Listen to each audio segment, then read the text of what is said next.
At my son's wedding, the bride handed me a box. Inside was my missing necklace from 20 years ago. The necklace was back. The same emerald pendant Margaret had mourned for 20 years, suddenly lying in her hands, glittering under the wedding lights as if it had never left. Her breath froze in her chest. Around her, the laughter and music blurred into silence, the chatter of guests reduced to meaningless hums. It was her son's wedding day, and yet the world had stopped spinning. She gripped the edge of the table, her 65-year-old fingers trembling as though she were a young widow again, clutching at the last keepsake of Robert, the husband she had buried too soon. That necklace had been his final gift, the one she promised to guard forever, until it disappeared, until suspicion poisoned her home, until the memory of that loss haunted every family gathering that followed. And now, 20 years later, her new daughter-in-law had handed it back to her. Emily stood there in her lace gown, pale as ivory, both hands nervously pressed together as though she'd just committed a crime. "Mrs. Whitman," she whispered, her voice breaking, "I thought this belonged to you. I couldn't keep it." Margaret's eyes darted to Daniel, her groomed, polished son, the man of the hour, who looked as baffled as she was. His jaw tightened, his gaze flicking between his bride and his mother, but no explanation came. "Where did you get this?" Margaret's voice cracked like glass. Emily swallowed hard, her hands twisting at her bouquet. "It was given to me a long time ago. I only recently learned it might have been yours." Given to her? Margaret's pulse hammered in her ears. That necklace had not been seen since the night Robert's voice still echoed in her memory. "Promise me you'll keep it safe. Always for you." She remembered searching Daniel's room as a teenager, interrogating Sophia when she was just 13, accusing Michael when he came home late smelling of smoke. She had begged, cried, even doubted her own sanity. But the necklace never returned. Until now. Sophia's fork clattered against her plate. Michael leaned forward, his eyes narrowing, recognition flashing across his face. Both of them stared at the necklace like it was a ghost, resurrected to expose the sins of the living. Guests nearby shifted uncomfortably. The quartet's music wavered. The air grew heavy, electric, as though the entire hall knew a secret was clawing its way to the surface. Margaret's chest ached. She wanted to scream, to demand answers, to hurl the necklace back and demand the past return with it. Instead, she sat frozen, staring at the emerald pendant that had ruled 2 decades of her silence. The wedding had just begun. But for Margaret, it already felt like the unraveling of everything she had spent her life trying to hold together. The silence at the head table spread like spilled wine, staining the entire room. Laughter from the other side of the hall faltered. Glasses hovered midair, toasts unfinished. Margaret could feel dozens of eyes on her, waiting, hungry for some explanation of why the bride was giving the mother of the groom a piece of jewelry that looked like it belonged in a locked family vault. "Mom!" Daniel's voice was cautious, quiet, almost a plea. He placed a hand lightly on her shoulder, but Margaret could barely feel it. Her eyes remained fixed on the emerald, glinting cruelly under the chandelier. Sophia was the first to break the silence. "That necklace," she said, her voice sharp. Too sharp. How do you have it?" Her gaze pinned Emily, suspicion dripping from every syllable. Emily flinched, her hands tightening around the hem of her gown. "I told you, it was given to me, years ago. I didn't know until recently." She looked at Margaret, her eyes wide with guilt. "I thought it might be yours." Michael gave a bitter laugh, short and cutting. "Oh, this is rich. 20 years that thing's been missing, and it just happens to show up at your wedding, Emily. What are we supposed to believe?" "Michael, stop," Daniel snapped, but his voice lacked force. He, too, was staring at the necklace, his brows furrowed, as though the emerald carried an answer he couldn't bear to face. Margaret felt her pulse hammering at her temples. The room seemed smaller now, walls closing in, the scent of roses from the centerpieces suddenly sickly sweet. She had imagined this day so many times, the joy, the laughter, the proud mother's tears. Yet here she was, choking on air, clutching a 20-year-old ghost. Her voice shook when she spoke. This necklace, it was Robert's last gift to me, the night before he died. She hadn't said those words aloud in years. The confession hung in the air like smoke, and the effect was immediate. Gasps, murmurs, the rustle of fabric as guests leaned closer. Emily's lips parted, but no words came. Daniel's face hardened with confusion, pain flashing behind his eyes. Sophia folded her arms defensive, while Michael only smirked, though the bitterness in his expression betrayed more than amusement. Margaret wanted to close the box to hide the necklace away, but her fingers wouldn't obey. The emerald seemed to burn hotter with every second, illuminating not just the velvet it rested on, but the fractures in her family that had long been waiting to split open. Across the room, Aunt Helen had risen slightly from her seat, her lined face pale. "Margaret," she began, her voice trembling, but Margaret silenced her with a glance. Not here. Not now. But it was already too late. The whispers had started, spreading among the guests like wildfire. Words like stolen inheritance, secret hissed from table to table. No one cared about the cake, the flowers, or the vows anymore. All eyes were on the emerald, and on the Whitman family, who suddenly looked less like hosts of a joyous wedding and more like suspects in a crime unveiled in public. Margaret's throat tightened. She felt both exposed and suffocated, like a woman dragged onto a stage against her will. For 20 years, she had buried the questions, pretended time would erase the sting of that night. Now the past was back, gleaming cruelly, and it had chosen this moment to resurface, when her son was supposed to begin his new life. She wanted to scream, but all that came out was a whisper. Why now? And no one, neither her children nor her new daughter-in-law nor the room full of startled witnesses, had an answer. Margaret closed the velvet box, though her hands shook so violently she feared she might drop it. The sight of the necklace had dragged her backward in time, as if 20 years had collapsed into a single heartbeat. She remembered the night she first wore it. Robert had surprised her on their 20th wedding anniversary, sweeping her into the living room after the children had gone to bed. He'd lit candles, cheap ones from the grocery store, their wax dripping onto the coffee table, and played their song on the old stereo. Then he placed the necklace around her neck. "Emerald for my Margaret," he'd said, his voice deep and certain, strong, rare, and impossible to forget. She had laughed then, leaning into his chest, teasing him for being sentimental. But secretly, she'd felt invincible with that emerald resting just above her heart. It wasn't just jewelry. It was Robert's way of saying he saw her, not just as a mother of 3, not just as a housewife drowning in bills and chores, but as the woman he had chosen, still cherished after 2 decades. That necklace had become part of her. She wore it on birthdays, at graduations, even at Daniel's college acceptance dinner. And then, one evening, it was gone. She had placed it carefully in the jewelry box in her bedroom, as she always did. The next morning, the chain was missing. She thought she had misplaced it. She tore apart drawers, shook out pillowcases, searched under furniture. Nothing. When she confronted her children, she tried to sound calm, but the desperation cracked her voice. "Has anyone seen Mommy's necklace? The one Daddy gave me?"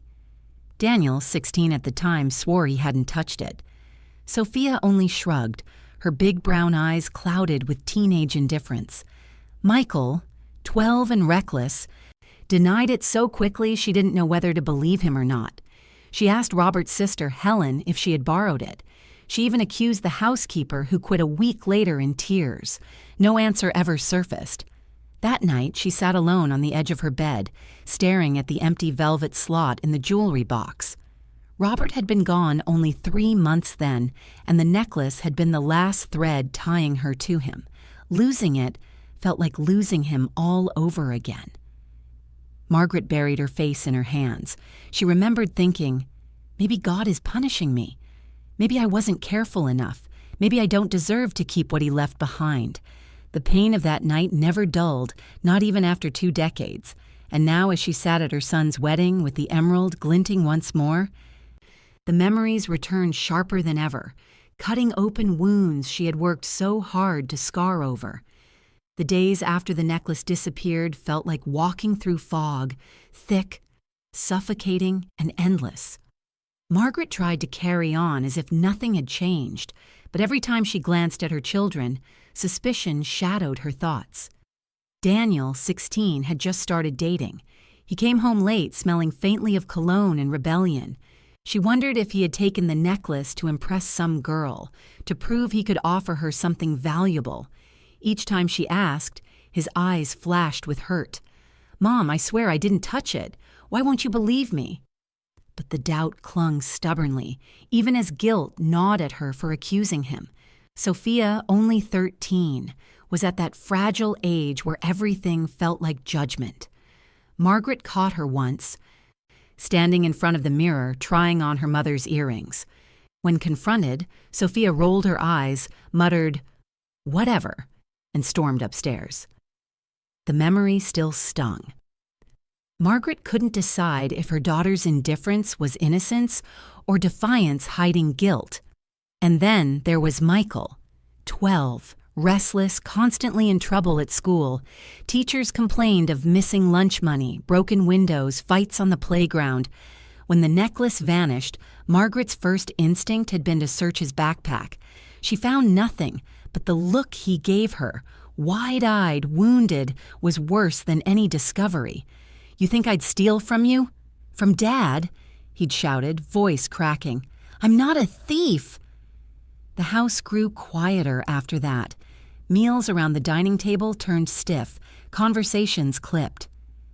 Margaret would catch Daniel avoiding her eyes, Sophia slamming doors, Michael sulking in the backyard. The warmth that had once filled their home seemed to vanish with the emerald. Helen, her sister-in-law, tried to soothe her. "Kids are kids, Margaret. Don't let this tear you apart. Robert wouldn't want that." But Margaret couldn't let go. The necklace wasn't just jewelry. It was Robert's last touch, his promise, his love. Losing it felt like a betrayal, and worse, that betrayal came from within her own home. The neighbors whispered too. Margaret heard it when she passed them at the grocery store. Maybe one of the kids took it. Maybe she's making it up for attention. Maybe grief has driven her mad. Each rumor cut deeper, isolating her further. At night, when the house was still, Margaret would open the jewelry box and stare at the empty space, her chest hollow. She began to lock her bedroom door, something she had never done before. She told herself it was to keep her belongings safe, but really, it was to protect her from the unbearable thought that she no longer trusted the very children she had raised. The necklace had vanished, but what haunted her most was what disappeared with it: trust, innocence, the sense of safety within her own family. The house never sounded the same after Robert's death, but after the necklace vanished, it felt haunted. Margaret would walk through the hallways at night, the floorboards creaking under her bare feet, and swear she could hear whispers behind closed doors. It wasn't ghosts, it was her children, voices low, stopping abruptly whenever she appeared. She told herself it was natural. Teenagers kept secrets. They needed their space. But in the back of her mind, the thought festered. "They're hiding something from me." Daniel withdrew first. Once he used to linger at the kitchen table, talking about school, asking for advice about girls. Now he stayed out later and later, coming home only to collapse in his room. When she pressed him, he muttered, "You don't trust me anyway, so what's the point?" His words cut sharper than a knife. Sophia became sharper too, her sweetness replaced by sarcasm. She accused Margaret of caring more about Daniel than anyone else. "He's your golden boy. You'd never blame him, right? It's always me or Michael." Margaret tried to deny it, but in truth, Robert had often spoiled Daniel, and maybe she had too, without realizing how deeply it stung her daughter. Michael grew reckless, his defiance louder than ever. He stopped doing homework, picked fights at school, pushed every boundary. Margaret punished him, grounded him, pleaded with him. Nothing worked. Sometimes, when he was especially cruel, he'd sneer, "Why don't you search me again, Mom? Maybe you'll find what you're looking for this time." Each child seemed to drift further away, and Margaret, desperate, clung tighter. But the tighter she held, the more they slipped through her fingers. At night, when the house was silent, she lay in bed clutching the pillow Robert used to sleep on.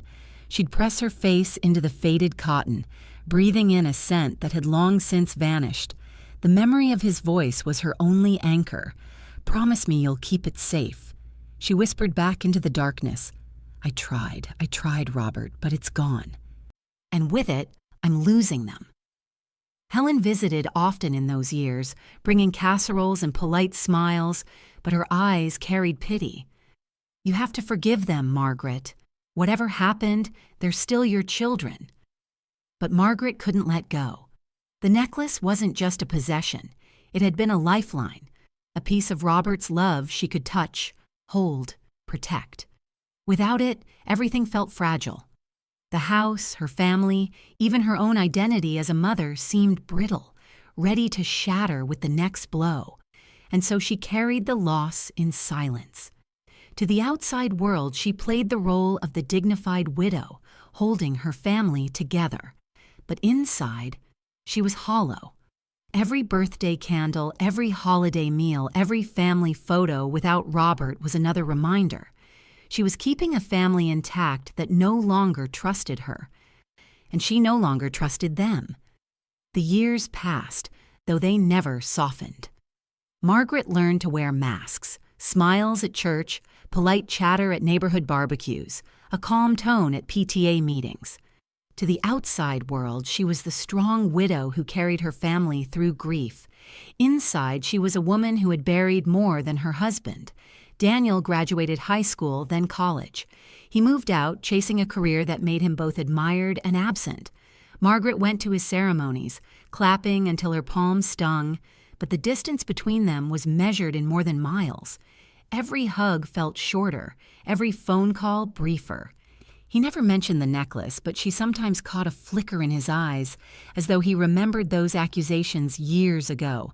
Sophia grew into a beautiful young woman, sharp-minded and independent. She studied literature, spoke her opinions without fear, and always seemed slightly at war with her mother. Whenever Margaret tried to mend the rift, offering to help with essays, asking about her friends, Sophia's replies were clipped, edged with resentment. "You never listened when I was younger. Why now?" she once snapped. Margaret had no answer. Michael struggled the most. School never fit him, and after graduation, he drifted from job to job. Margaret worried, prayed, bailed him out of trouble more than once. Yet he carried a bitterness she couldn't reach, a wound that festered from childhood. Sometimes, in moments of anger, he would fling the words like knives. "You ruined us the day you cared more about that stupid necklace than about your kids." Those words haunted her more than the empty jewelry box ever had. Because in the quiet corners of her heart, Margaret wondered if he was right. Still, she tried to hold them together. Holidays became her battlefield. Thanksgiving dinners where she cooked too much food, Christmas mornings where she insisted everyone open gifts together. She decorated, baked, smiled until her cheeks hurt. But beneath the laughter, she could feel the fractures. Daniel often left early, claiming work. Sophia scrolled her phone at the table, distant. Michael picked fights after too much wine. And Margaret, sitting at the head of the table with Robert's empty chair beside her, forced herself to believe this was enough, that families didn't have to be perfect, just present. But the truth was always there, silent, unspoken. The missing necklace lingered like a ghost. No one mentioned it, But Margaret saw it in the way conversations sometimes died mid-sentence, in the way Sophia's eyes hardened, in the way Michael's temper flared. It wasn't just the loss of a jewel, it was the loss of innocence, of trust, of the certainty that their home had once been a safe place.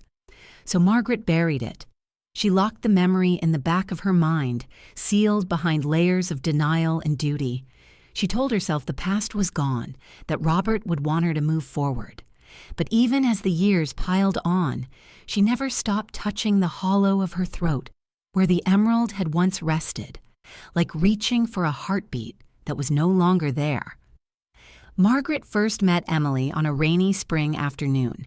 Daniel had brought her home after Easter service, a shy young woman with honey-colored hair and a smile that seemed both cautious and kind. Emily carried flowers, tulips wrapped in cheap paper, and apologized for the raindrops on her dress. Margaret remembered thinking how gentle she was, not flashy like some of Daniel's previous girlfriends, not loud or demanding. Emily offered to help in the kitchen without being asked, washed dishes with Sophia, laughed politely at Michael's sarcasm. For the first time in years, Margaret felt a flicker of warmth in her chest during a family dinner. But even then, the shadow of the necklace lingered. When Emily bent over to set the table, the curve of her neck caught the light, and Margaret's hand instinctively rose to her own throat. Empty. Always empty. She wondered if Robert would have liked this girl. Probably yes. Robert had always admired kindness over beauty, gentleness over pride. And Emily seemed to have those qualities in abundance. Over the years, as Daniel and Emily grew closer, Margaret tried to accept her. They attended Sunday barbecues, brought pies for Christmas, even joined the family for Thanksgiving. Each time, Margaret would notice how Emily's presence softened Daniel's edges, how his voice grew tender when speaking to her.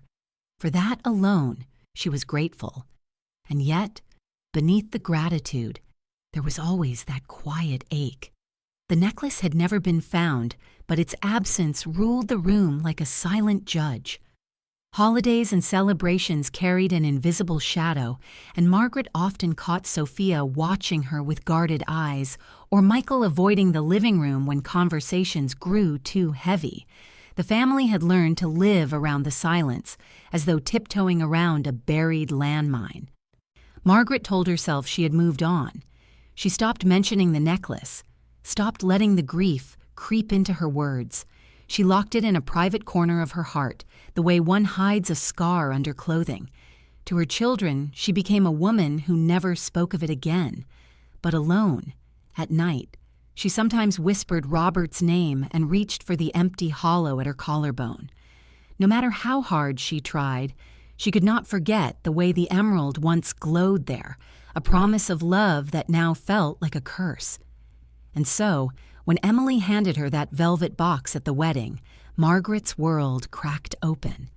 For 20 years, she had lived with silence, suspicion, and unspoken pain.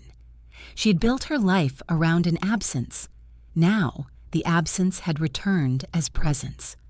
The ghost had walked back into the room, wrapped neatly in ribbon, offered by the very woman marrying her son. Margaret stared at the emerald and knew this wedding was not just about vows and blessings. It was the beginning of an answer she had been both longing for and dreading for 2 decades. The wedding hall had never felt so silent. The quartet struggled to keep playing, their bows faltering as if even music dared not intrude. Margaret sat frozen, the velvet box open before her like evidence in a trial. "Mom," Daniel said again, more firmly this time, his hand gripping her shoulder. "It's okay. We don't have to talk about this right now." But the words only ignited more sparks. Sophia's eyes flared, sharp with long-buried resentment. "Of course you'd say that, Daniel. You don't want to talk about it because you've always gotten away with everything." Daniel's head snapped toward her. "Sophia, not here." "Why not here?" Her voice rose, slicing through the hushed room. "This family's been pretending for 20 years. Maybe it's about time the truth finally came out." Gasps rippled through the crowd. Guests shifted, whispers swelling like a tide. Michael leaned back in his chair, smirking, though his jaw was tight. Finally, someone says it. Margaret's heart pounded so hard she feared it would give out. "Stop this," she whispered, but no one heard. Emily stood trembling beside Daniel, clutching her bouquet like a shield. "I didn't mean for this to happen," she murmured, eyes darting from one sibling to another. "I thought I was doing the right thing, giving it back." "Giving it back?" Michael barked, his laugh bitter. "That implies you knew who it belonged to. That implies someone in this family gave it to you in the first place." His gaze cut to Sophia. "Care to explain?" Sophia's cheeks flushed crimson. "Don't you dare." The air thickened, suffocating, as Margaret watched her children unravel before the eyes of friends and strangers. Her throat closed, but her mind screamed with memories. Sophia, at 13, rolling her eyes when asked about the necklace, Michael's protests of innocence, Daniel's stung expression when she doubted him. Now, 2 decades later, the same scene replayed, only louder, harsher, in public. "Please," Margaret managed, clutching the box to her chest as though shielding it. "Not here, not tonight." But the emerald had already done its work. Like a stone dropped into still water, it had disturbed the surface, and the ripples would only grow. From the far end of the table, Aunt Helen's voice rang out low but cutting through the noise. "If you keep burying the past, Margaret, it will keep digging itself back up." Margaret froze. Helen's words struck like a hammer, because deep down she knew they were true. The wedding hall was unraveling. Guests exchanged nervous glances, some whispering excuses as they slipped quietly from their seats. What should have been a night of dancing and champagne had turned into a courtroom, the Whitman family on trial before everyone they knew. Margaret forced herself to stand. Her knees trembled, but she straightened her back, summoning every ounce of dignity she had left. "Enough," she said, her voice trembling yet firm. "This is not the time, nor the place." But her words did little to calm the storm. Michael pushed his chair back, the legs scraping loudly against the polished floor. "Not the time? That's rich. You've been saying that for 20 years, Mom. You never wanted the truth, because maybe the truth was too ugly." Gasps filled the room. Margaret's hand flew to her throat, as if to shield herself from his words. "Michael!" Daniel barked, rising to his feet. "You're drunk. Sit down before you embarrass us all." Michael's laugh was hollow. "Embarrass us? Oh no, Danny boy, I think we passed embarrassment the day our mother started treating us like suspects in her little mystery." His eyes burned into Margaret's. "Tell them, Mom. Tell them how you tore apart our rooms, accused us, made us feel like criminals under our own roof." The hall was utterly still. Even the quartet had stopped playing. Margaret's chest constricted. She opened her mouth. But no sound came. Memories surged. Daniel's hurt face, Sophia's slammed doors, Michael's shouts of innocence. She had buried them deep, but now her own son had dragged them into the open. Sophia crossed her arms, her chin lifted. "He's not wrong. You never trusted us. You still don't." Daniel turned on her. "Don't you dare blame Mom. She lost Dad, then the necklace vanished. What was she supposed to think?" Sophia's laugh was sharp as glass. "Of course you'd defend her. You've always been her favorite." The words cracked something inside Margaret. She had heard this accusation whispered before, but never so raw, so public. And now, with Sophia's voice echoing across the hall, Margaret could no longer pretend it wasn't true. Emily, pale and trembling, reached for Daniel's arm. "Please, we can talk about this later," she whispered. "People are watching." But the damage was done. Guests shifted uncomfortably, some whispering apologies as they slipped toward the exits. The room, once filled with joy, now pulsed with tension, every breath heavy with judgment. Margaret's hands clutched the box tighter. She wanted to scream, to beg them all to stop, to remind them this was Daniel's wedding day. but the emerald seemed to glow brighter under the chandeliers, demanding to be seen, demanding the truth. And deep down, Margaret realized, the truth had always been waiting for this night to arrive. "Please." Aunt Helen rose from her seat, lifting a trembling hand as if she could physically calm the storm. "This is a wedding, not a battleground. Sit down, all of you." Her words, though gentle, carried the weight of age and authority. Some guests nodded in relief, clinging to the hope that the elder of the family could restore order. But Sophia's voice cut across the hall. "It's always the same, Aunt Helen. Pretend nothing happened, sweep it under the rug, and smile for the neighbors. That's how we got here." A murmur rippled through the crowd. Someone coughed uncomfortably. Another shifted in their chair. The whispers grew louder, words like theft and family secret darting between the tables. Helen's face tightened. "Sophia, you don't know the whole story." "Oh, don't I?" Sophia's laugh was bitter. "I was 13 when Mom ripped my room apart looking for that stupid necklace. I remember exactly how it felt to be treated like a liar, a thief, by my own mother." Her eyes blazed at Margaret. "You looked at me like I wasn't your daughter anymore." Margaret's heart fractured. The memory was sharp, undeniable. She had torn through drawers, searched under Sophia's bed, desperate for a clue. She remembered Sophia's tears, the slammed door. She had told herself it was necessary, that Robert's necklace mattered too much to lose. But seeing her daughter's fury now, Margaret wondered if that moment had been the true theft, the theft of trust. Michael leaned forward, seizing the opening. "And me. Don't forget me. She searched me like a criminal, made me empty my pockets. I was 12 for God's sake." His voice cracked, a mixture of anger and old pain. "You branded me a thief before I even knew what that word meant." Margaret clutched the box tighter, the emerald digging into her palm. Her throat ached with words she couldn't form. "I was grieving. I was desperate. I didn't know what else to do, but none of it sounded like enough." Daniel, his jaw tight, tried again to calm them. "We can't do this now. You're twisting everything." But Sophia rounded on him. "Twisting or finally telling the truth? You never had to prove yourself, Daniel. You were the golden boy. But the rest of us, we paid for it. Every suspicion, every accusation, every cold stare." The guests were no longer just uncomfortable. They were riveted. Eyes wide, breaths held, watching the Whitman family implode. The bride and groom forgotten, the flowers and music irrelevant. All that mattered now was the glowing emerald and the 20-year-old wound it had reopened. Margaret's vision blurred. She wanted to gather her children into her arms, shield them from the humiliation, silence the whispers. But her own guilt shackled her, because Sophia was right. Michael was right. She had turned her house into an interrogation chamber, and now the trial was back. Only this time, the jury wasn't just her children. It was everyone.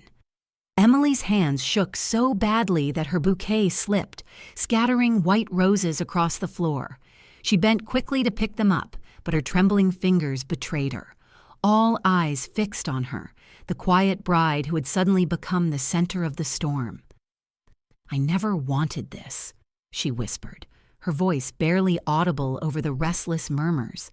"I didn't mean to ruin anything. I thought I was doing the right thing."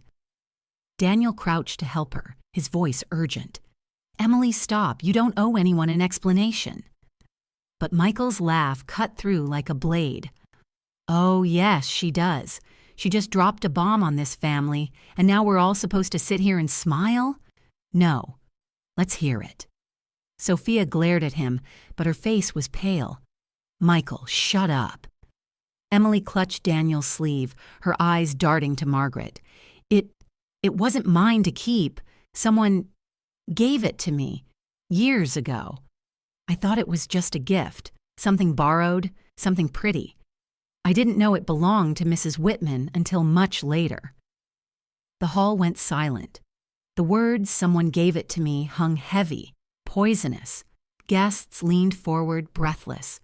Who? Michael's voice cracked like a whip. Who gave it to you? Emily froze, her lips trembling. Her eyes flicked, just for a moment, toward Sophia. It was barely perceptible, but the damage was done. The entire table followed her gaze. Sophia slammed her palm against the table. "Don't you dare look at me like that!" Her voice rang out, raw and furious. "I never touched that necklace." Michael smirked, cruel. "Funny, because I remember you sneaking into Mom's room plenty of times." "That was for makeup, you idiot!" Sophia shot back, her cheeks burning. Margaret's head spun. She looked from Emily's stricken face to Sophia's blazing one, her heart splitting. The emerald seemed to glow brighter, pulsing like it carried its own heartbeat. Was it possible? The thought sliced through her chest. Had Sophia, the little girl who once played dress-up with her earrings, been the one to betray her trust? "No," Margaret whispered, though she wasn't sure if she was answering her own doubt or trying to stop the chaos. But the guests had already chosen sides. Some exchanged knowing glances, others shook their heads. The word Sophia hissed through the room like smoke. Daniel stood, fists clenched, eyes darting between his bride and his sister. "This isn't helping. Emily, don't say another word." But Emily's eyes filled with tears. "I just wanted to give it back. I thought it would bring peace. I didn't know it would." Her voice cracked. "I didn't know it would destroy everything." Margaret's chest tightened as she watched her family fracture in real time, the necklace blazing between them like a cursed relic. For 20 years she had feared the truth, and now, with just one glance, suspicion had a name: her daughter's. Sophia's hands shook as she rose to her feet, her chair screeching across the polished floor. The guests startled, the room holding its breath. Her eyes blazed, not with guilt, but with fury. "You all think it's me?" she shouted, her voice cracking under the weight of 20 years. "Of course you do." "Because that's the story, isn't it? Sophia, the jealous one, Sophia the liar, Sophia the daughter who could never measure up." "Stop," Margaret pleaded, but her words were drowned. Sophia jabbed a finger toward Daniel, who stood frozen beside Emily. You were the golden boy. Everything was always about you. The best schools, the new clothes, the car when you turned 16. And when the necklace vanished, of course Mom never thought you could have taken it. No, she searched me, accused Michael, tore us apart, but you got a free pass. Daniel's face flushed. "That's not true." "Isn't it?" Sophia snapped. "Even now you're standing there, protected, defended, while the rest of us are dragged through the mud." The guests murmured, whispers thick as fog. Some exchanged looks of pity, others of intrigue, as though the drama unfolding before them was a stage play they couldn't look away from. Michael leaned back, arms crossed, smirking. Finally, someone said it out loud. Margaret's heart thudded painfully. She wanted to deny Sophia's accusations, to insist she had loved her children equally, but her throat burned with unshed words, because hadn't Robert once teased her? "You spoil Daniel the most." And hadn't she laughed, brushing it off while secretly knowing it was true? Her silence only fueled Sophia's rage. Look at her. She won't even deny it. She knows. Sophia's voice broke, raw with years of hurt. "You never looked at me the way you looked at him. I was always second. And when that necklace disappeared, you finally had your excuse to treat me like nothing." Tears welled in Margaret's eyes. "Sophia, no." But Sophia pressed on, her chest heaving. "I didn't take your precious necklace, but maybe I should have. Maybe then you'd have finally seen me instead of pretending I didn't exist." The hall erupted, guests gasping, whispers rising like waves. The image of a perfect wedding was gone. All that remained was a fractured family, their wounds laid bare under chandeliers. Margaret's legs nearly buckled. She gripped the table for support, her vision swimming. She wanted to reach Sophia, to pull her into her arms and erase 20 years of pain, but the distance between them had never felt greater. The emerald lay in its velvet bed, gleaming coldly, a mirror reflecting not beauty, but the ugliness they had all tried to hide.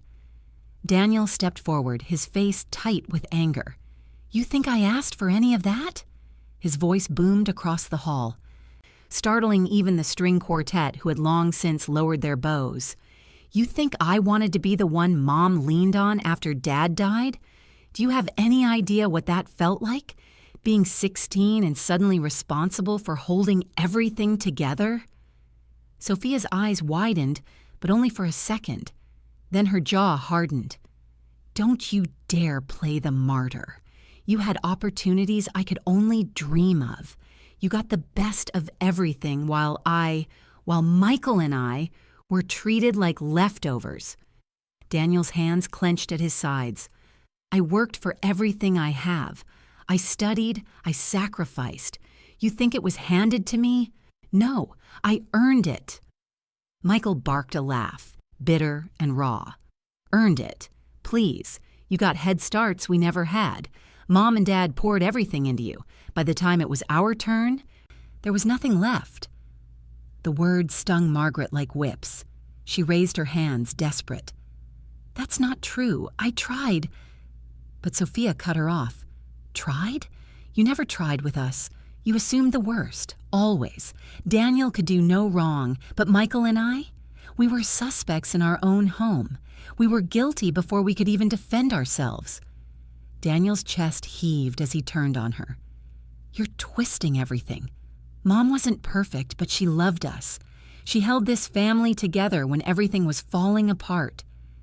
Sophia's laugh was sharp, bitter. "She didn't hold us together.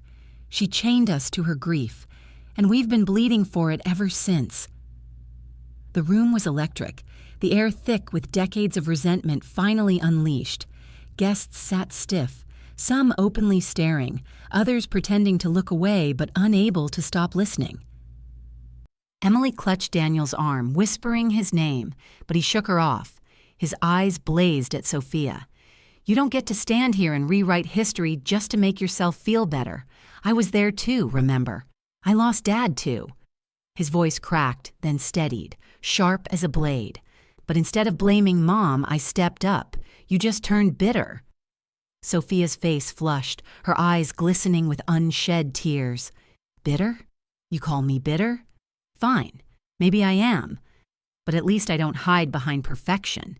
At least I don't pretend everything's fine while our family rots from the inside out." Margaret's chest felt like it might split. She looked at Daniel, her pride, her firstborn, and then at Sophia, her fierce, wounded daughter. They stood across from each other like enemies, and Margaret was trapped in the middle. The weight of their pain crushing her from both sides. And through it all, the necklace glimmered in its velvet box, as if mocking her, as if reminding her this wasn't just about jewels, it was about everything she had lost the moment she let suspicion replace love. Michael slammed his fist on the table, rattling glasses and silverware. "You two think you had it hard?" he roared, his face twisted with rage. "You had school, college, futures. What did I get? Suspicion, accusations, a mother who looked at me like I was already guilty of something I didn't do." "Michael," Margaret whispered, but her voice was drowned by his fury. "You ruined me," he shouted, his voice cracking. "You don't know what it's like to be 12 years old and have your own mother tear through your backpack, your pockets, searching for proof you were a thief. Do you know what that does to a kid? It sticks. It stays. I've been living with that brand burned into me ever since." Daniel stepped forward, his own anger faltering at the raw pain in Michael's voice. "Mike, that's not—" "It is!" Michael cut him off, jabbing a finger at Margaret. "She planted that seed in all of us, and it grew into this, into tonight." Sophia's lips trembled, her earlier fury softening into something like grief. "He's right. That night broke us." The words hung heavy in the air. The wedding hall was no longer a place of celebration. It had become a confessional, every guest an unwilling witness. Emily, pale as porcelain, finally spoke again. Her voice was small, but in the silence it carried like thunder. I didn't know what this necklace meant, not until later. When it was given to me, I thought it was just jewelry. Something pretty, but I realize now it was a burden passed down, one I was never meant to carry. Margaret's breath caught. Given by who? Emily's eyes filled with tears. Her lips trembled. She looked at Daniel, then Michael, then Sophia. Finally, her gaze dropped to the floor. I promised I wouldn't say. The hall erupted in whispers, guests leaning closer, hungry for the revelation. Promised? Michael snarled. To who, Emily? Which one of us handed you the noose that's choking this family right now? Emily shook her head desperately. Please, if I say, it will destroy everything. Sophia stepped forward, her voice raw.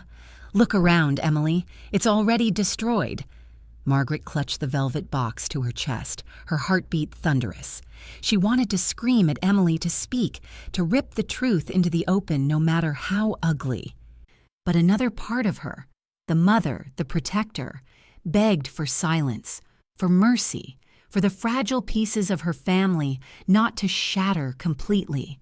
The emerald glowed beneath the chandeliers, casting cold light across their faces. The moment teetered on the edge of collapse, as if one word could shatter everything beyond repair. And Margaret knew, with a sinking dread, that word was coming. The silence in the hall was unbearable. Every breath, every whisper seemed to echo like thunder. Margaret clutched the velvet box tighter, her knuckles white, while Emily's words, I promised I wouldn't say, still hung in the air like a curse. Then Michael's voice broke through, low and raw. You want the truth? All eyes snapped to him. His face was flushed, sweat shining at his temples, his fists trembling on the table. Fine, I'll give it to you. I took the necklace. A collective gasp swept through the room. Margaret's knees buckled and she gripped the back of her chair to keep from collapsing. Her ears rang. No, it couldn't be. Not Michael. Daniel's jaw dropped. You what? Michael laughed bitterly, the sound like broken glass. I took it. I was 12, scared, stupid. I didn't even think. I needed money. Do you understand? Kids at school, older boys, they were threatening me.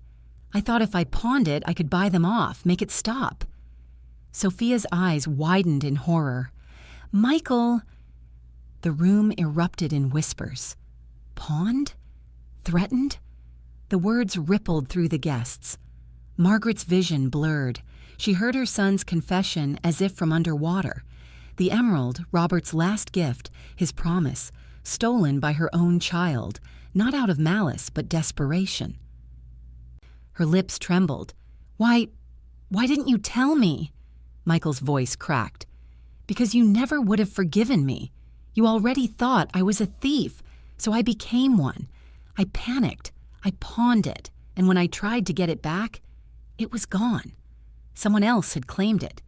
His eyes flicked toward Sophia, guilt and accusation tangled together. I never saw it again. Until tonight. Margaret staggered back a step, clutching the box. The weight of 20 years of suspicion crushed her. All those nights of doubt, all the distance that had grown between them, it had been true all along. But then another thought struck her, sharp as a blade. If Michael pawned it, how did Emily end up with it? The guests leaned forward, hungry for more. The chandelier lights flickered across their stunned faces, reflecting the fracture of a family on display. Daniel broke the silence, his voice trembling with fury. Do you have any idea what you did to Mom? To all of us? You let her tear us apart for 20 years when you could have just told the truth. Michael's eyes filled with tears, though his voice was still defiant. I was a kid. I was terrified. And you, Mr. Perfect, you wouldn't understand what it's like to be cornered, powerless. You never had to fight to survive. Sophia pressed a hand to her mouth. her eyes locked on Margaret. Oh my God. All this time, Margaret's body shook. She wanted to reach for Michael, to cradle him as the boy he once was, frightened and alone.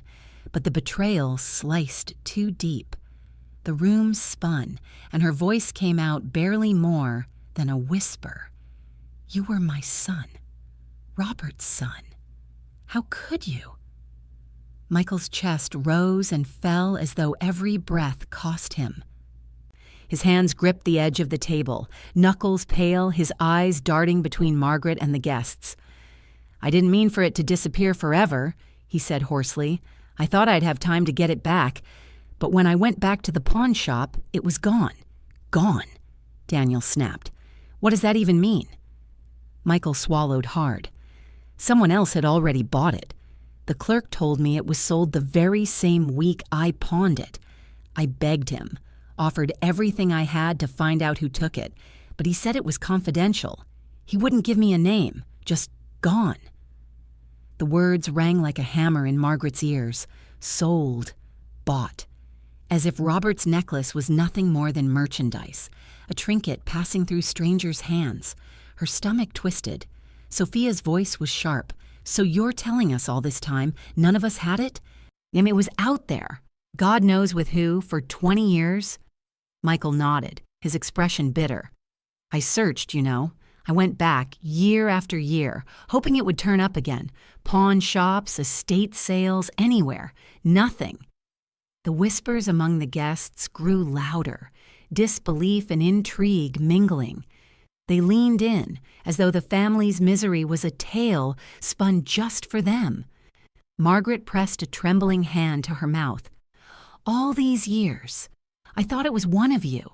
I doubted you. I doubted my own children. Her voice cracked, and it was gone. Out there. With strangers all along? Michael's eyes softened for the first time. Mom, I'm sorry. I never meant to hurt you like that. I was just a kid, scared, but I couldn't face you. I couldn't bear to see that look in your eyes again. Her tears spilled, hot and bitter. You let me live with that look for 2 decades. You let me question everything. Sophia's voice cut in, harsh but trembling. Then how did Emily get it? The question landed like a stone in the center of the room. Heads turned toward Emily, whose face was ghostly pale. She clutched her bouquet tighter, her lips parting but no sound coming out. Margaret's gaze sharpened despite the blur of tears. Yes, if it was gone. How did my son's bride come to stand here tonight, with it in her hands? Emily's knees buckled and Daniel caught her just in time. She shook her head, her voice breaking. I told you I was given it. Years later. I didn't know... by who? Margaret's words cracked like thunder. Emily's silence was deafening. The guests were riveted, caught between shock and fascination, waiting for the next revelation. Margaret's pulse hammered. She had finally learned who had taken the necklace, but not who had brought it back into her life. That answer, she knew, would cut even deeper. And the way Emily's eyes flickered, not at Michael this time, but at Sophia, made Margaret's blood run cold. Sophia's chair screeched backward as she stood, her face pale with fury. Don't you dare look at me like that, she shouted, her voice slicing through the murmurs. I never touched that necklace, never. But the damage was done. Emily's brief, terrified glance had branded her in the eyes of every guest. Heads turned toward Sophia, whispers rippling. It was her. She had it all along. Sophia's fists shook at her sides. This is insane. You all think I would steal from my own mother? That I'd keep it for 20 years just to... what? Hand it to Emily? Her laugh was sharp, hollow. That's absurd. Michael leaned forward, a cruel smirk tugging at his mouth. Not so absurd, sis. You always wanted what wasn't yours. Shut up, Michael, Sophia snapped. Don't you dare drag me into your mess. You were the one who pawned it. You started this. Margaret's heart hammered, torn between them. Please, stop this, she begged, her voice hoarse. But no one listened. Daniel stepped in, his tone harsh. "Emily, if you know something, you need to say it now." His hand gripped her arm, desperate. "Don't let this fester any longer." Emily's lips trembled. I can't." "Yes, you can," Daniel snapped, his composure cracking. "You walked into my mother's life with her necklace in your hands. Do you have any idea what that means? If you keep silent, you're part of the lie." The words broke something in Emily. Tears spilled down her cheeks, and she clutched the bouquet until petals snapped under her grip. "I didn't know. I swear I didn't know. When it was given to me, I thought it was just a gift, something beautiful. But later, I recognized the emerald from old photographs. That's when I realized," her voice faltered, "that it belonged here, to her." Sophia's face drained of color. "Who?" she demanded, her voice trembling now. "Who gave it to you?" Emily's silence was answer enough. Her eyes flickered again, unintentionally, towards Sophia. The guests leaned forward like vultures over a carcass. The tension was unbearable, suffocating. Margaret felt the air leave her lungs as she looked at her daughter. "No, not Sophia, not my little girl." Sophia's voice broke, raw and desperate. "You're lying. You're trying to pin this on me because I was never the favorite, because it's easy to blame me." Michael sneered. "If the shoe fits—" Sophia whirled on him, screaming, "Shut up!" Her chest heaved, her eyes wild. "I didn't take it. I didn't." The chandelier lights flickered above them, casting fractured shadows across their faces. Margaret stood frozen, the box still pressed to her chest, her entire world tilting on the edge of collapse. Emily sobbed, her voice nearly inaudible. "I didn't want this secret. I never wanted to be in the middle. But it was given to me. And I was told never to say by who." The silence that followed was heavier than the shouting had been. Everyone in the room knew, whether Emily admitted it or not, that the storm was circling closer, ready to break. Emily's sobs shook her entire body. She clutched Daniel's sleeve like a lifeline, but her eyes, red, swollen, shimmering with fear, lifted toward Margaret. "I can't keep it in anymore," she whispered, voice breaking. "I'm sorry. I was told not to say, but I can't stand here and watch this family rip itself apart." The room went still, the hush so sharp it hurt. Even the guests held their breath. Emily's lips trembled as the words spilled out. "It was Sophia. She gave me the necklace." A collective gasp tore through the hall. The chandeliers seemed to flicker, the sound of crystal glasses trembling faintly under the weight of the revelation. Margaret's body froze. Her ears rang. Her heart hammered so hard it drowned everything else. "No," she breathed, shaking her head. "No, not Sophia." Sophia's face went ghostly white, then red with fury. "That's a lie," she shouted, her voice shrill. "I never gave it to her. She's trying to make me the villain because I spoke the truth about this family." But Emily's voice, though trembling, carried conviction. "It was you. Years ago, you gave it to me. You said it wasn't safe in your house.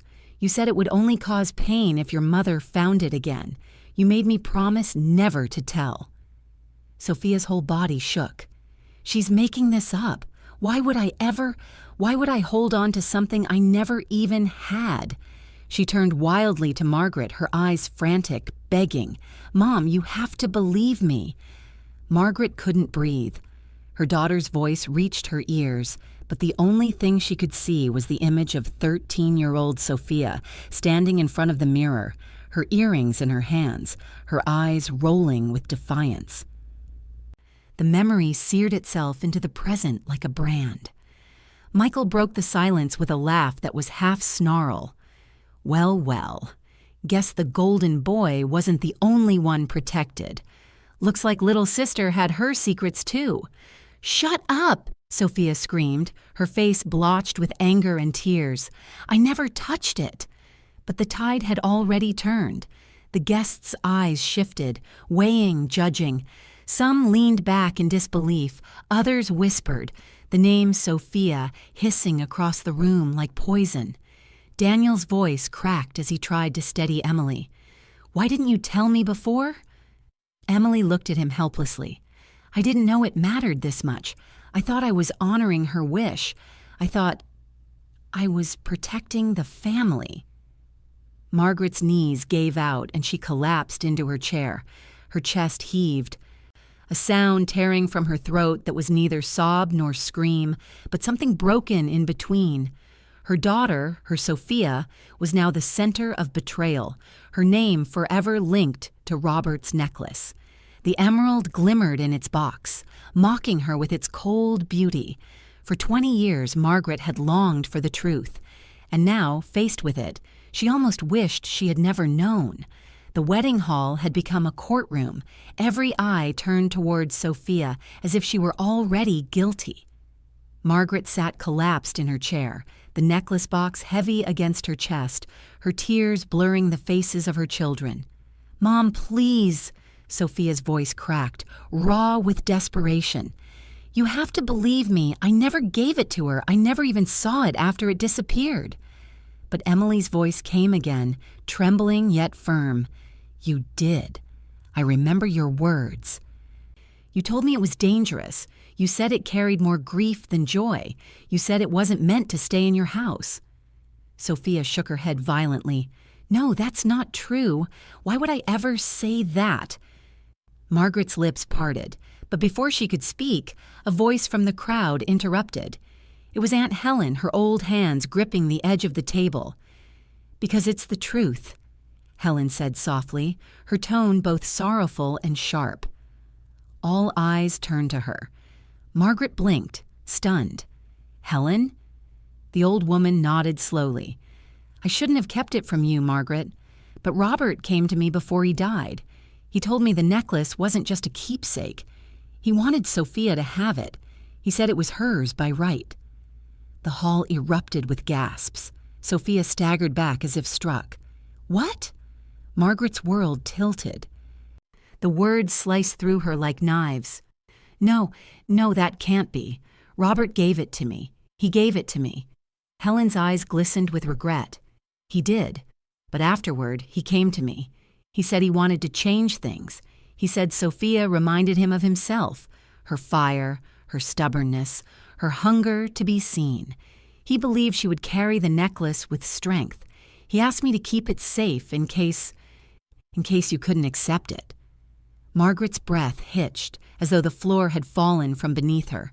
Her husband, her Robert, had hidden this from her? Sophia's hands trembled at her sides. All these years. It was supposed to be mine? Emily's voice broke. "That's why she gave it to me. She said it wasn't safe in her house. She must have been trying to protect you, Mrs. Whitman. She didn't want to hurt you with it." Margaret clutched her chest, the room spinning. Her children's accusations, Emily's confession, Helen's revelation, all collided like shards of glass inside her. The emerald, glinting coldly in its box, was no longer just a symbol of loss. It was proof of something Margaret had never wanted to face, that even in death, Robert had chosen someone else. Sophia's breath came in ragged bursts. The revelation from Aunt Helen struck her like a bolt of lightning. Both vindication and betrayal tangled into one. Her voice shook, rising above the stunned murmurs. "So it's true," she said, almost laughing, though it sounded more like a sob. "All these years, I thought I was crazy. I thought I was just jealous, bitter, imagining things. But it was real. Dad saw me. Dad believed in me. And you," she turned to Margaret, her eyes blazing, "you never did." Margaret shook her head, tears spilling freely. "No, that's not. Sophia, I loved you. I love all of you." "Loved me?" Sophia's laugh was sharp, broken. "You loved the version of me you wanted. Quiet, obedient, not the real me. You looked at Daniel with pride, at Michael with pity, but at me?" Her chest heaved. "You only ever looked at me with suspicion." Margaret's throat closed. "That's not fair." "Fair?" Sophia's voice cracked. Was it fair when you tore apart my room? When you searched my drawers like I was a thief? When you branded me guilty because it was easier than admitting you didn't know your own children? The guests sat in stricken silence, the wedding feast forgotten. Every word landed like a hammer, pounding against Margaret's chest. I could have told you, Sophia went on, her voice trembling, but I knew you wouldn't believe me. Dad trusted me, but you, his own wife, couldn't. So I gave the necklace away. I thought if it disappeared again, maybe the curse would too. Maybe you'd stop looking at me like I was poison. Margaret's vision blurred with tears. Her husband's shadow hung over her like a ghost. Why didn't Robert tell me? Why didn't he say it himself? Helen's voice, trembling, filled the silence. Because he was afraid, Margaret. He knew how much that necklace meant to you. He didn't want you to feel replaced. The word, replaced, stabbed Margaret like a knife. Her breath caught, her whole body trembling. Had Robert truly believed she wouldn't understand, that she couldn't love Sophia enough to let her have it? Sophia's face twisted with rage and pain. All I ever wanted was for you to see me, to see that I was enough. But you couldn't. Not even now. Margaret reached out a trembling hand, as though she could bridge the chasm between them. Sophia, please. But Sophia stepped back, her eyes glistening with unshed tears. Don't. You'll never say the words I've needed to hear my whole life. You'll never admit that I was worthy. The hall seemed to shrink, the chandeliers swaying faintly above as though even the light trembled at the weight of the truth. Margaret bowed her head, crushed under a grief that was twofold, losing her husband's hidden trust and her daughter's love, all in one breath. Margaret sank back into her chair, her body trembling as if the weight of her years had suddenly doubled. The murmurs around her faded into a dull roar inside her head. She closed her eyes, but instead of silence, the past rushed back in jagged fragments. Robert's laughter, soft, indulgent, when Sophia stomped through the living room as a child, demanding to stay up late. "She's got my fire," he had said, pride glinting in his eyes. The way he would slip Sophia little trinkets, an old coin from his collection, a leather-bound notebook, while telling Margaret they were just things lying around. The whispered arguments late at night, Robert insisting Sophia needed more patience, more understanding. Margaret had dismissed it then, thinking he was just playing favorites like fathers sometimes did. But now, every memory burned with new meaning. Her hands shook in her lap.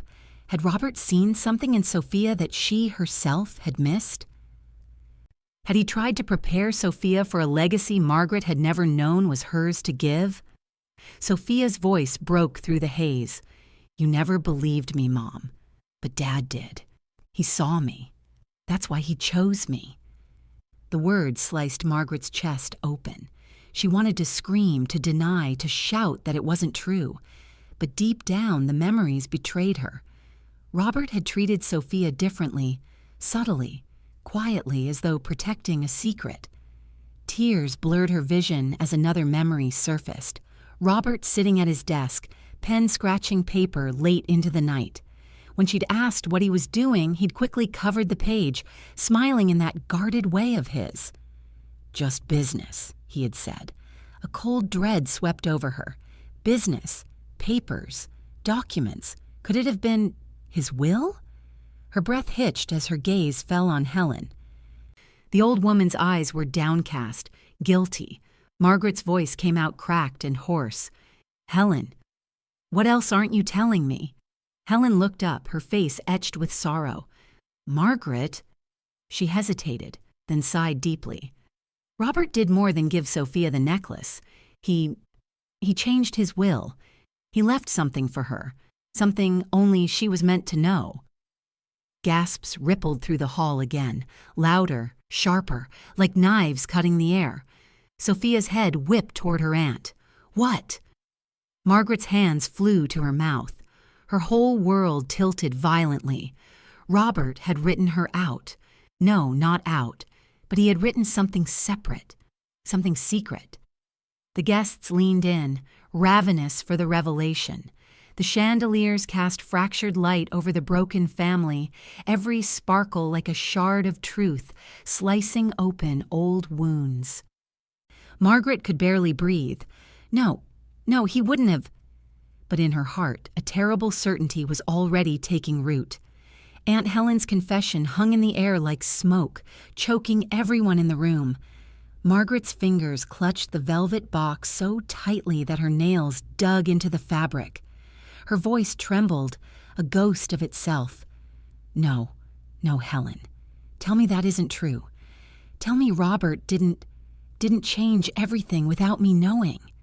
Helen's eyes glistened, her voice breaking with age and guilt. I'm sorry, Margaret. I begged him to speak to you himself, but he said you were fragile after his diagnosis. He thought he was sparing you pain. He left Sophia a letter, along with instructions in his will. I kept it because he asked me to. A stunned gasp swept through the guests. The whispers turned into a buzz, like hornets swarming. Margaret's face went pale, her whole body trembling.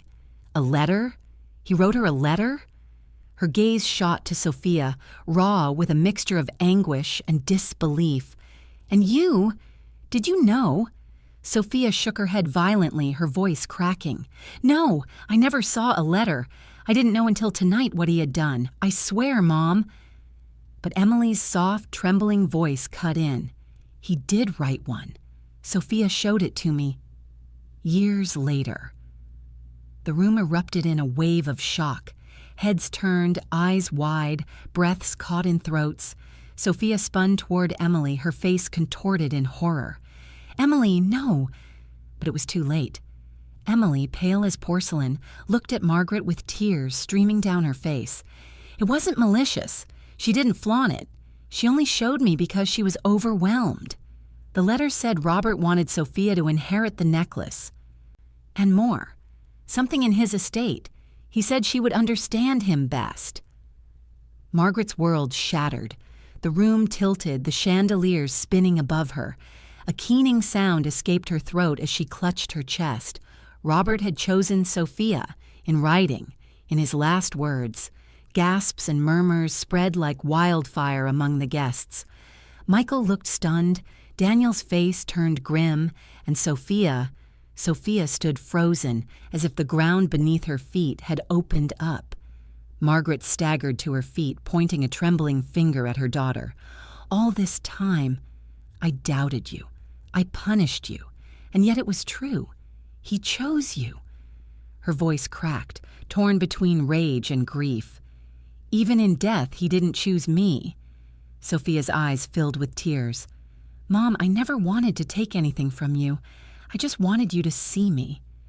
But Margaret stumbled back, shaking her head, her sobs racking her frame. The weight of betrayal, by her husband, by her own blindness, was too much to bear. The necklace in her hand no longer felt like a treasure. It felt like a verdict, cold and final. The wedding hall was no longer a hall. It was rubble, an emotional battlefield scattered with broken trust. The guests sat stiff in their seats, some wide-eyed, some whispering frantically, others already gathering their belongings as if afraid the walls themselves might collapse under the weight of the Whitmans' truth. Margaret stood trembling, her hand still clutching the box, as if it might anchor her to a reality that no longer existed. All these years, she whispered, her voice hollow. I thought the necklace was mine. A piece of Robert that he left for me. But it was never mine, was it? Not even in the end. Her words cracked open the silence. Sophia reached a hand toward her, her own face streaked with tears. Mom, please, I didn't ask for any of this. I didn't even know. I just wanted you to see me for who I was. But Margaret recoiled, her body curling inward as if Sophia's hand were fire. How can I see you now when everything I thought I knew was a lie? Sophia's breath hitched, her arm dropping helplessly to her side. Michael shoved back his chair, the legs screeching across the floor. His face was pale, angry. So what now? Everything we went through, the suspicion, the blame, was for nothing? Mom, you tore us apart chasing a truth that was sitting in a locked drawer all along? Daniel bristled, his voice sharp. Don't you dare put this on Mom. She didn't write that letter. She didn't change the will. Michael spun on him, his voice a roar. Oh, of course. Daniel the saint, still defending her. You didn't live under the same roof we did. You lived under a halo. The rest of us? We got the shadows. Enough! Margaret screamed, her voice tearing through the chaos. It silenced the room for one stunned moment. Her face was wet with tears, her body trembling like a leaf in the wind. I can't listen to any more. Not tonight. Not here. The silence that followed was suffocating. Margaret's hands shook as she lowered the necklace box onto the table, the emerald winking cruelly under the chandeliers. This cursed thing has destroyed us once, and now it's done it again. The guests shifted uncomfortably, unable to look away, unable to intervene. Sophia's whisper broke the silence. It wasn't meant to destroy us. It was meant to connect us. That's what Dad wanted. But Margaret turned on her, her voice low and jagged. Don't you dare speak for him. He was my husband before he was your father. He owed me honesty, and instead he gave you secrets. Sophia flinched as though struck. Emily clutched Daniel's arm, tears streaming down her face. I never wanted this to happen, she whispered, barely audible. I thought giving it back would heal something. I didn't know it would burn everything down. Margaret's gaze swept over her children, her daughter-in-law, the shattered remains of a celebration that had become a trial. Her chest rose and fell with jagged sobs. For the first time in her life, she felt truly alone, even in a room full of people. Her voice cracked one final time, soft but searing. Maybe it was never about the necklace. Maybe it was about how little I ever truly knew the people I loved most. And with that, Margaret sank back into her chair, her body shaking, her spirit breaking, as the Whitman family fractured beyond recognition before the eyes of everyone they had once hoped to impress. The hall had emptied into uneasy silence. Some guests excused themselves, murmuring apologies as they slipped out, unwilling to linger in the ruins of what was once a celebration. Others stayed, frozen in their chairs, as if unable to move from the wreckage unfolding before them. Margaret sat motionless at the head table. The necklace lay untouched in its box, the emerald winking cruelly under the chandeliers. She felt the eyes of strangers on her, but her own gaze was fixed on the velvet interior, as though staring at it long enough might erase the truth carved into her heart.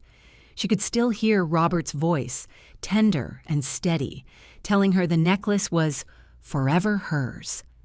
She had clung to those words through years of widowhood, letting them anchor her through grief and solitude. Now those words rang false, rewritten by the knowledge that Robert had given Sophia what he never confessed to her. The betrayal cut deeper than anything her children had said. Even her fights with Sophia, the screaming, the accusations, none of it compared to this. For 20 years she had believed Robert's love lived inside that emerald. Tonight she learned it carried his secrets instead. Michael stood a few feet away, staring at the floor. His confession earlier still hung heavy between them. A wound unhealed. Daniel stood beside Emily, shielding her from the weight of the family's collapse. And Sophia lingered near the edge of the room, her arms crossed, her face twisted with a mixture of defiance and heartbreak. "Mom," Daniel finally said, his voice low, almost pleading, "you don't have to listen to them, to Helen, to Emily. None of it matters. You're the one who held us together. You're the one who's always been here." Margaret lifted her gaze to him, her firstborn, her anchor. But even his words rang hollow now. Held them together? She could see it clearly. She had torn them apart. With suspicion, with silence, with her refusal to see beyond her own grief. Sophia's voice broke through, hoarse and trembling. "You're right about one thing, Daniel. She was always here, but sometimes being here isn't enough.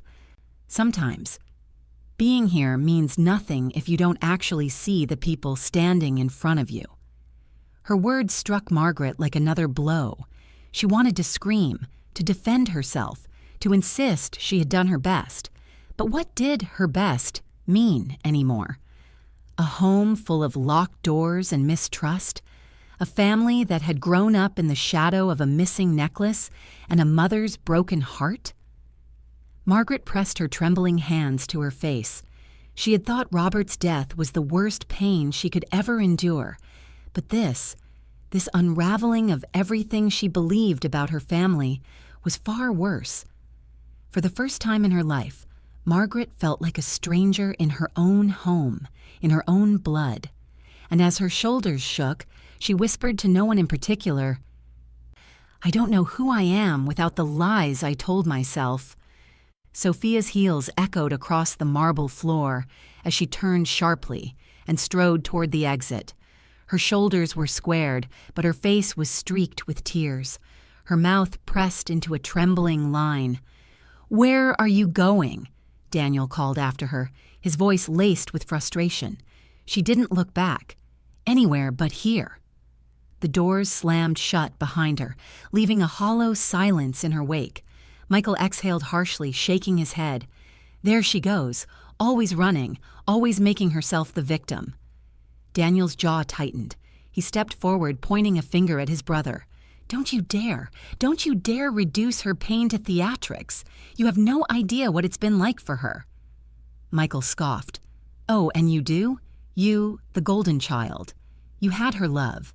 You had her trust. Sophia and I—" He broke off, his voice cracking, then forced it back into anger. "We were the scapegoats. Every time something went wrong, we carried it." Daniel's voice rose, sharp and furious. "You pawned Dad's necklace, Michael. You started this entire nightmare." Michael's face flushed, his fists clenched at his sides. "I was a kid. I was desperate. And what about you, huh? You let her worship you while you stood there, perfect and silent. You never defended us. You never said a damn word while she tore us apart looking for that necklace." The argument ricocheted across the hall, raw and jagged, as though 2 decades of resentment had finally found their voice. Margaret sat in the middle of it all, her body still, her mind spiraling. The sound of her son's shouting seemed far away, muffled by the roar of her own grief. She thought of Sophia leaving, her daughter's back turned, her words cold as stone. Anywhere but here. The words echoed in Margaret's skull like a curse. Had she driven Sophia away for good? Had she, in her blind need to protect Robert's memory, sacrificed the bond she might have had with her daughter? Her hands gripped the edge of the table until her knuckles blanched. The necklace lay before her, untouched, its emerald gleaming like an accusation. She wanted to scream at her sons, to order them to stop, to beg them to see that their pain was hers too. But the words wouldn't come. Her throat felt sealed shut, her voice lost in the rubble of everything that had just collapsed. Instead, she bowed her head, tears slipping silently down her cheeks while her sons' voices clashed above her like thunder. For the first time, Margaret realized that this wasn't just about a necklace, or Robert, or even the secrets that had finally clawed their way into the light. It was about a family broken beyond recognition, fractured pieces she no longer knew how to fit back together, and she was too tired to try. The grand hall, once dressed in flowers and laughter, now looked like a battlefield after the war. Chairs were pushed back unevenly, plates sat half-eaten, wine glasses tipped, their red contents spilled like blood across white tablecloths.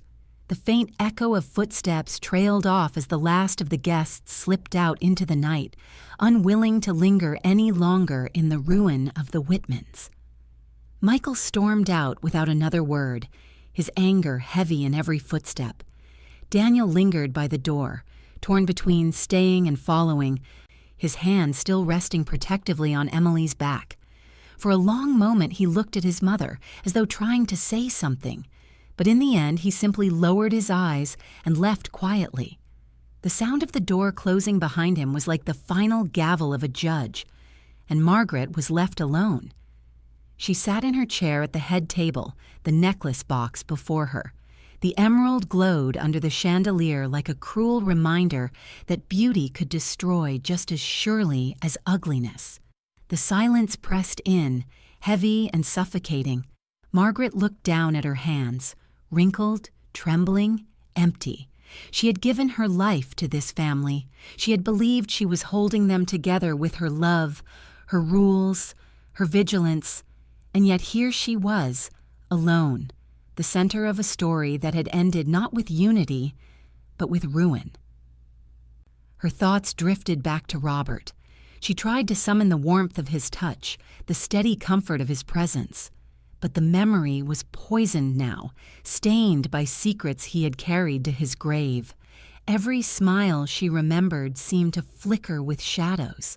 Every word he had spoken to her felt doubled, hiding something beneath. Hot tears slipped down her cheeks. "How could you?" she whispered into the emptiness. "How could you leave me with this?" There was no answer, only the hum of the air conditioning and the faint creak of the chandeliers swaying overhead. Her mind spiraled back to Sophia, her daughter's eyes burning with defiance, her voice breaking with pain. Margaret had spent decades fearing that Sophia might be the one who had betrayed her, only to discover that it was Robert's choices and her own blindness. That had carved the rift between them. And now, Sophia was gone. Margaret's chest ached with a hollowness words couldn't reach. She had lost Robert once to death, and now she felt she had lost her daughter to truth. The box still sat before her. For 20 years she had dreamed of this moment, of the necklace's return, of closure, of peace. But instead of healing, it had only torn open wounds too deep to ever close. She pressed her hand to her chest, her breath shallow. "It was never about the necklace," she whispered again, her voice trembling. "It was about us, and now there is no us." Her words hung in the cavernous room, unanswered. For the first time in 70 years, Margaret felt truly invisible. A woman at the center of her family's history, now reduced to silence in an empty hall, with nothing left but the echo of her own broken heart. The drive home was a blur. Margaret hardly remembered leaving the hall, only the hollow sound of her heels against the pavement, the sharp bite of autumn air against her cheeks. Daniel had offered to take her, but she had shaken her head. She didn't want their pity. She didn't want their presence. The house greeted her with silence. No laughter, no warmth, only the hum of the refrigerator and the faint ticking of the grandfather clock in the hall. She set her purse down on the counter and stood there, staring at nothing, her body heavy as stone. She moved through the room slowly, her hand brushing along the walls, the photographs, the furniture she had once polished with such care. Every object seemed to whisper of a past she no longer trusted. In the living room, she sank into Robert's old chair. It still held the faint scent of leather, though it had been years since anyone used it. She set the necklace box on her lap, the emerald gleaming faintly in the dim light of the lamp. For 20 years she had imagined this moment. She had pictured herself opening the box, sliding the chain into her hands, and feeling whole again. But now, staring down at it, she felt only the hollowness of ashes. Her thoughts drifted to Sophia. She wondered where her daughter had gone, if she was safe, if she was crying. She wanted to call her, to beg her to come home. But the words Sophia had left behind, anywhere but here, echoed like a wall Margaret could not climb. Michael's face flashed in her mind, twisted with anger and regret. Daniel's voice sharp with fury yet trembling with loyalty. Emily's trembling confession, Helen's tired truth, all of it layered on top of her heart until she could hardly breathe. She pressed her palms against her temples. For years, she had believed she was the keeper of her family's strength.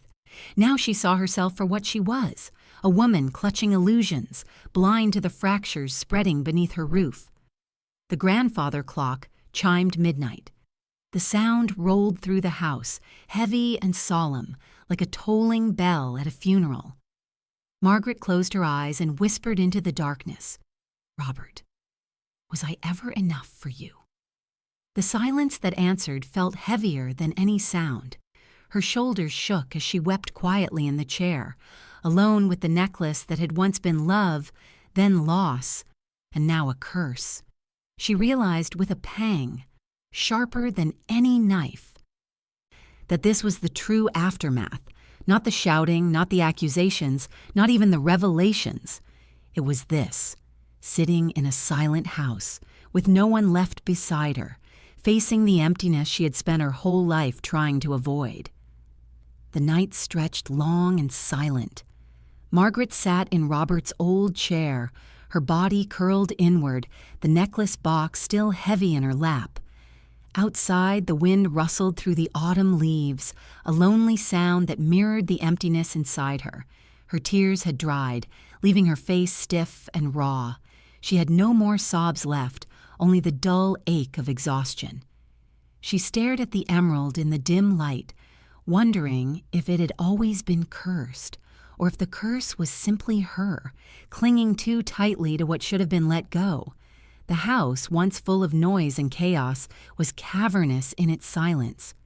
Every creak of the floorboards seemed to echo. Margaret closed her eyes and imagined Sophia's footsteps running down the hallway as a girl. Michael's laughter when he'd stolen cookies from the jar. Daniel's calm voice trying to mediate their fights. All of it felt like ghosts now, memories haunting a home that no longer belonged to her. The clock struck 1. Margaret stirred, finally forcing herself to stand. Her knees wobbled as she carried the box upstairs to her bedroom. She placed it gently on the dresser next to a faded photograph of Robert. His smile in the picture was warm, steady, everything she used to believe in. "I don't know if I ever knew you," she whispered to the photo. "Not really, not the parts you gave away to her instead of me." Her hand trembled as she traced the edge of the frame. She wanted to smash it, to throw the box, to rid herself of every reminder, but she couldn't. She didn't have the strength to destroy what little was left, even if it hurt her to keep it. Margaret lay down on the bed, staring at the ceiling. Sleep wouldn't come. Instead, her mind replayed the night. The accusations, the shouting, Sophia's voice cracking, Daniel's fury, Michael's bitterness. The image of Sophia walking out, her back straight but her eyes shining with tears, replayed over and over until it became unbearable. Just as she was about to turn off the lamp, a faint sound broke the silence. A soft tap at the front door. Her heart stuttered. At this hour? Slowly, carefully, she pulled herself out of bed and descended the stairs, each step creaking in the heavy quiet. She opened the door, her hands trembling. No one was there. Only the cool night air and the rustle of leaves. Margaret's eyes lowered, and there, on the welcome mat, lay a folded piece of paper. She bent down, her heart thudding as she picked it up.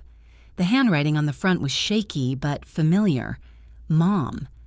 Her breath caught. She unfolded it with trembling fingers. The note was short, scrawled in hurried ink. "I don't know if we can fix this, but I don't want this to be the end. I just need time."